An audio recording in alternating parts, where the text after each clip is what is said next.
Hi friends, இன்றைக்கி மல்லிகைப்பூ வச்சு நம்ம மாலை கட்டுறது எப்படின்றது தான் பார்க்க போகிறோம். ரொம்பவே ஈஸியாக நம்ம கட்டிடலாங்க. பாருங்கள், மல்லிகைப்பூ இது போல் நம்ம எடுக்கணும். காம்பு நீளமாக இருக்கிறது பார்த்து எடுத்துக்கோங்க. அப்போ தான் நம்ம மாலை கட்டுறதுக்கு ஈஸியாக இருக்கும். இப்போ மாலை எப்படி கட்டுறதுன்னு பார்த்துட்டு வந்துடலாம். நான் கொஞ்சம் த்ரெட்டு எடுத்திருக்கேன். இந்த த்ரெட்டு நம்ம பாதி பாதி பிரிச்சுக்கணுங்க. பாருங்கள், ஒரு பக்கமாக பாதி, இன்னொரு பக்கமாக பாதி, இது போல் பிரிச்சுட்டு மத்தியத்துலேருந்து தான் நம்ம பூ கட்டவே ஆரம்பிக்கணும். பாருங்கள், நம்ம நார்மலாக பூ எப்படி கட்டுறோமோ அது போல் 2 பூ வச்சு கட்டிக்கோங்க. ஃபஸ்ட்டு பாருங்கள், இது போல் நார்மலாக நம்ம 2 பூ வச்சு நார்மலாக ஒரு நாட்டு போட்டு கட்டிக்கணுங்க. அதுக்கப்புறமா பாருங்கள், இதை திருப்பி விட்ருங்க. இது போல் திருப்பிக்கங்க. இதுக்கடுத்து ஒரு பூவை எடுத்துக்கோங்க.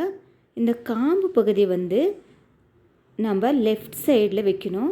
பாருங்கள், இந்த த்ரெட் மேலே லெஃப்ட் சைடில் வச்சுட்டு ரைட் சைடில் இருக்கிற இந்த த்ரெட்டை ஒரு சுற்றி கீழேருந்து எடுத்துகிட்டு வரணுங்க. பாருங்கள், இந்த காம்புக்கு கீழேருந்து மேலே எடுத்துக்கோங்க. இவ்வளோதாங்க. இப்போ இன்னொரு பூவை எடுத்துக்கலாம். இதை லெஃப்ட் சைடில் காம்பு வர மாதிரி வச்சுக்கோங்க. அதுக்கப்புறமா ரைட் சைடில் இருக்கிற இந்த த்ரெட்டு பூவுக்கு மேலே கீழே வரைக்கும் சுற்றி எடுத்துகிட்டு வரணுங்க. ஒரு சுற்றிட்டு இந்த 2 காம்புக்கு மத்தியத்தில் நம்ம இந்த த்ரெட்டை எடுக்கணுங்க. இவ்வளோதாங்க. இதே போல் எல்லா பூவையும் நம்ம கட்டணும்.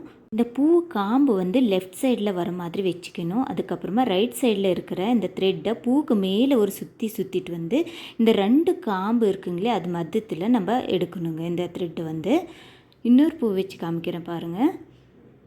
இது போல் லெஃப்ட் சைடில் வர மாதிரி பூ காம்பு வச்சுக்கோங்க.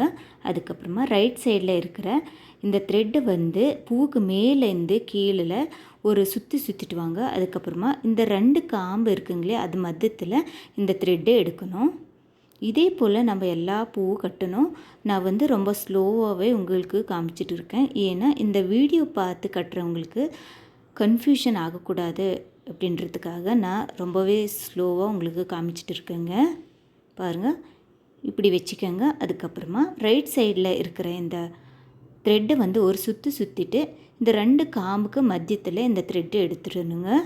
ரொம்பவே ஈஸியாக கட்டிடலாங்க. இந்த சம்மர் சீசன் வந்துருச்சுனாலே இந்த மல்லிகைப்பூ ஃப்ரெஷ்ஷாக நம்மளுக்கு கிடைச்சிருங்க.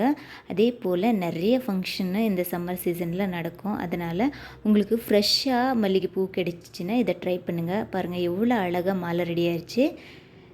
நம்மளுக்கு எவ்வளோ நீளம் வேணுமோ அவ்வளோ நீளமாக கட்டிடலாங்க. நான் எல்லாம் கட்டி முடிச்சாச்சுங்க. இவ்வளோ போதும் எனக்கு. அதனால் எண்ட் பண்ண போகிறேன். இப்போ இந்த த்ரெட்டை இது போல் கட் பண்ணிவிடுங்க. அதுக்கப்புறமா இதை டைட்டாக இது போல் பிடிச்சிட்டு நல்லா கட்டிடுங்க. இது போல் டைட்டாக நாட் போட்டுக்கோங்க.